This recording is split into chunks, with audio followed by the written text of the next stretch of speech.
د افغانستان ځینې اتباعو د وطن اساساتو ته بېعزتي کوله او غوښتل یې چې د افغانستان نوم او نشان بدل کړي. د ګاونډیو خوشحالولو لپاره ملګرو راځئ چې ډېر جالب راپور ده چې څه شوي دي ویډیو راسره تر پایه وګورئ. درنو لیدونکو السلام علیکم، وخت مو پخیر. یوازې پښتون قوم و چې د افغانستان له سرحدونو د افغانستان ځمکې او د افغانستان نوم او نښان نه او د افغانستان بیرغ نه دفاع کوله، او هغه هم و چې ویې ساتئ که نه افغانستان به اوس په ډېرو خرڅ وای. خو ملګرو اوس یو بل پس په نامه پښتون د افغانستان بیرغ بېعزتي وکړه چې دغه کار یې سخته غوغا راپورته کړې او افغانان ډېر سخت غوسه دي. ملګرو راځئ چې دغه شخص څوک ده او څنګه یې بېعزتي وکړله.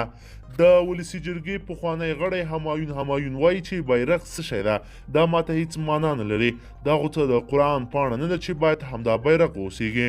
موږ باید دا بیرغ ختم کړو او پر ځای یو نوی بیرغ جوړ کړو. همایون ډېر وخت له عبدالله سره نږدې پاتې شو چې د هغه د کارونو او د هغه د شیطاني فکرونو ملاتړ یې کوه، چې اوس یې نتیجه دا شوه چې د افغانستان په بیرغ نظریې ورکوي. ته څوک یې چې د ګران وطن بیرغ په هکله داسې پستې خبرې کوې؟ دا وطن په میلیونونو شهیدان ورکړل خاص د دې بیرغ اوچت ساتلو لپاره. اوس داسې یو بې ماډله سیاسیون راجګېږي او زموږ د وطن په بیرغ نقدونه کوي. همایون په خپل یوې نوي پوسټ کې ویلي دي چې د افغانستان بیرغ تور، سور، شین رنګ لري. زما لپاره مفهوم له لاسه ورکړی ده. هغه همداراز په خپل پوسټ کې مخکې لیکي چې توره او سره زمانه په افغانستان کې هیڅ تیره نه شوه او کله به د شین رنګ زمان راځي معلومه نه ده.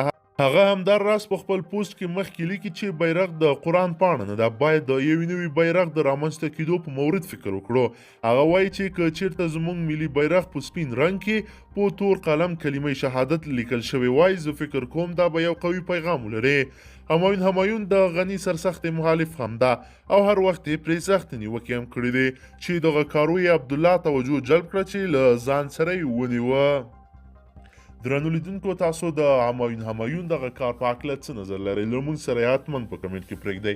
که ویډیو مو خوښه شوي نو ضروري لایک کړئ او که چیرې غواړئ چې ورته تازه مهمو پیښو څخه ځان ډېر ژر په لنډو کې خبر کړئ زموږ چینل سره سبسکرایب کړئ. تر بلې ویډیو مو په لوی رب سپارمه.